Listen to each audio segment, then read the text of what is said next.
Hi everyone! Welcome to Kairos Moments. My name is Belle Miranda. Happy 2024! Grabe, napakabuti po ng Panginoon. Congratulations sa lahat po ng nagtagumpay, sa mga nakasurvive po ng 2023. Indeed, God is so good. He is so faithful in our lives as well as sa ating family. So anyway, I am excited again to share another testimony with you.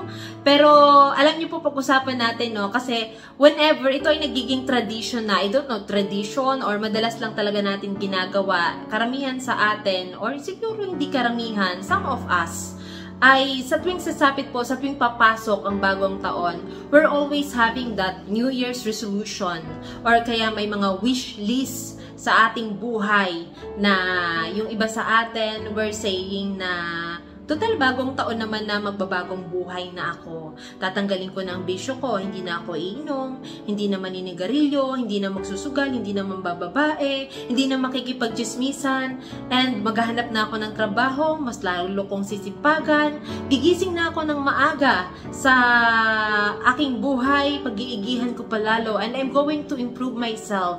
So many things that we are promising also sa sarili natin, and of course, sometimes we're sharing with other people. Pero alam niyo po, maganda po yun. Maganda yung mga New Year's resolution na yan. At maganda rin yan, no, that we're doing, we want change, we want improvement sa ating buhay. Pero we must also remember na may isa pong napakahalaga. What matters most is what's inside our heart and everything that we do and everything that we say. At lalo na po ngayon, no, ngayong New Year. Okay, I want to focus for this episode sa family. Now, alam po natin na ang iba sa atin, reality, lalo na po sa mga Pilipino, sa atin, na ang iba po sa atin sa family ay, sa family mismo na o-offend. May mga kamag-anak tayo na verbally nasaktan tayo at hanggang ngayon hindi pa natin makalimutan. Ang iba sa atin sa family nagkakaroon ng inggitan. Ang iba ay pataasan ng ere, pataasan, paangatan, at ang iba po sa atin hanggang ngayon ay talagang hurts pa ng miyembro lang din ng pamilya. At of course, ito pa yung masakit. Sometimes, some of us are not happy seeing one of the members of the family na nagkakaroon ng achievement. At tayo pa minsan ang nalulungkot sa tuwing nakikita natin sila na sumasaya, umaangat.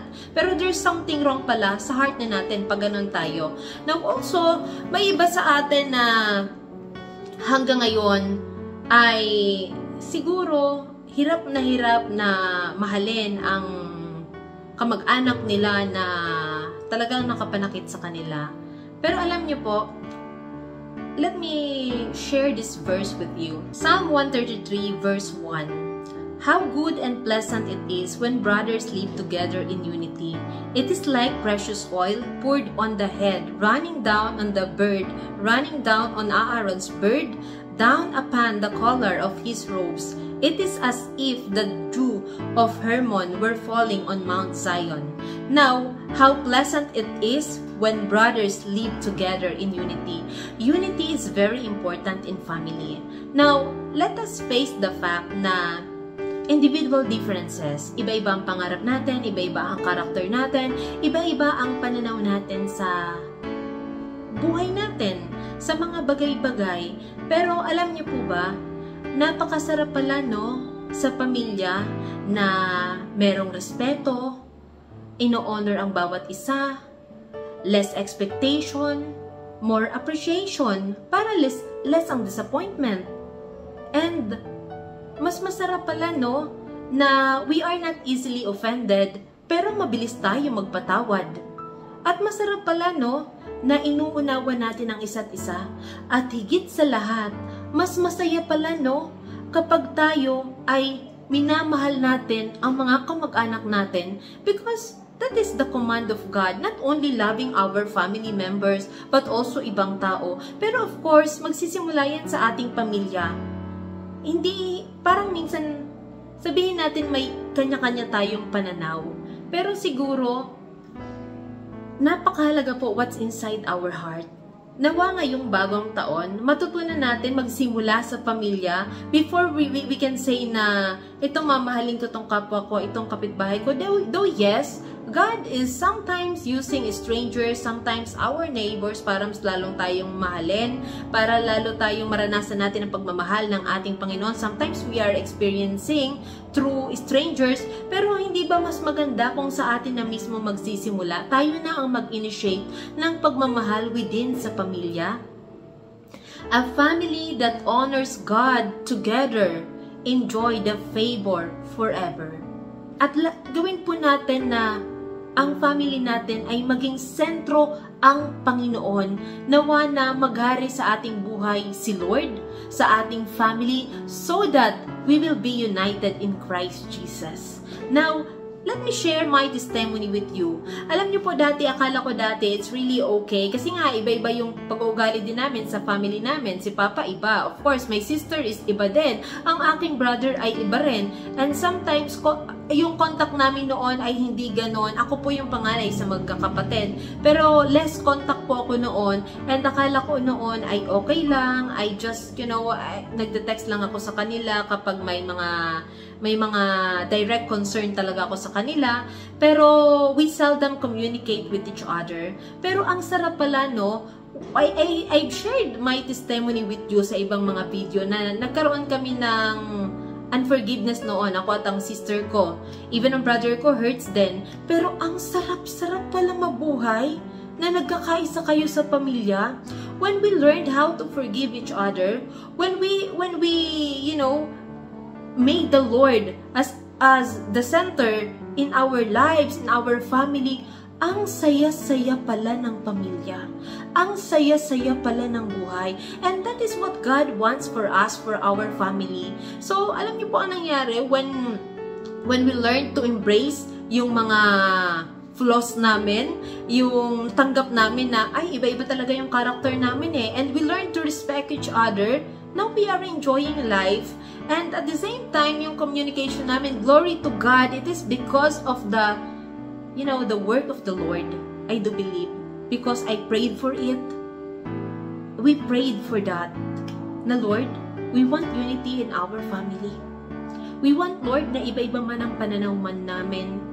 Lord, na na-offend man ako ng aking kapatid. Even ganito, Lord, ang attitude ni Papa.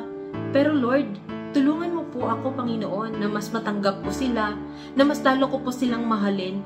Ang sarap-sarap na magmahalan po. Ang saya-saya ng buhay. And there is a commanded blessing when there is unity. Where there is Christ, there is unity. Imposible na we worship God together, we are honoring God together, and we keep on declaring the goodness of God, pero sa pamilya pala tayo nag-aaway. It's impossible. Because God is love. Kung asan ang Panginoon, andun ang pagmamahal. Dapat nagkakaisa tayo kung asan si Kristo. So, I think that's the best way that we can start our year. Ang pagpapatawad, ang pagmamahalan. Lalong-lalo na sa loob ng pamilya. Bawasan ang pagkakaroon ng inggit. Pwedeng mainggit at gawing inspirasyon, pero wag naman na halos ikamatay na ang inggit. So, let's make that use that as our motivation, as our inspiration, at lalo tayong magsumikap, at lalo tayo na maging masaya. Kung ang isa sa miyembro ng pamilya naging matagumpay, be happy for the achievement of that person. And be thankful to God. At lagi natin consider na someone is better than us. Hindi yung tayo yung bida-bida. And always appreciate. Kaya tayo nadi-disappoint kasi minsan, lagi natin hinahanap ang wala sa kamag-anak natin.